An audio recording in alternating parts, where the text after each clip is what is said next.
Trnavská softvérová firma IMS oslavuje 35 rokov. Jej doménou sú geografické informačné systémy.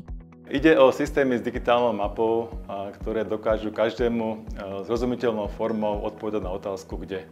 Napríklad, kde sídli daná spoločnosť, kde má umiestnenú technológiu, alebo kde plánuje novú výstavbu a podobne. GISy spájajú moderné technológie s mapou, GPS polohou používateľa a ďalšie technické a tematické údaje.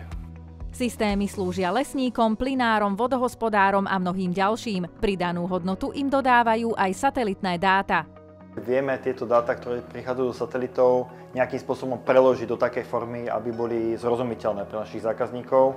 Vkladáme ich do ich produktných systémov tak, aby dostali tú pridanú hodnotu, ktorá im pozdvihne možnosti využitia tých systémov. IMS neustále inovuje a už skoro 10 rokov je certifikovaným výskumným pracoviskom. Využívame výskumné projekty, v ktorých sme či partneri, žiadatelia alebo dodávateľia a tie nám umožňujú vlastne spoznávať technológie, vyskúšať si technológie, overiť si ich praxi a následne ich dodávať našim zákazníkom. O softvérový vývoj sa stará skúsený tím programátorov.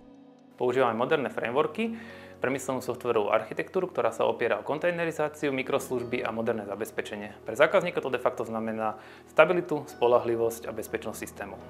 IMS je však hlavne dobrá, súdržná partia. Firma dýcha priateľskou atmosférou, zameraná je na naše rodiny sa navzájom poznajú a stretávajú sa na mimo pracovných akciách a my na mimo pracovných akciách spoločne aj radi zašportujeme, či už pri spoločnom futbale alebo športujeme vždy na team buildingoch. To je IMS, spoločnosť, ktorá spúšťa užitočné technológie.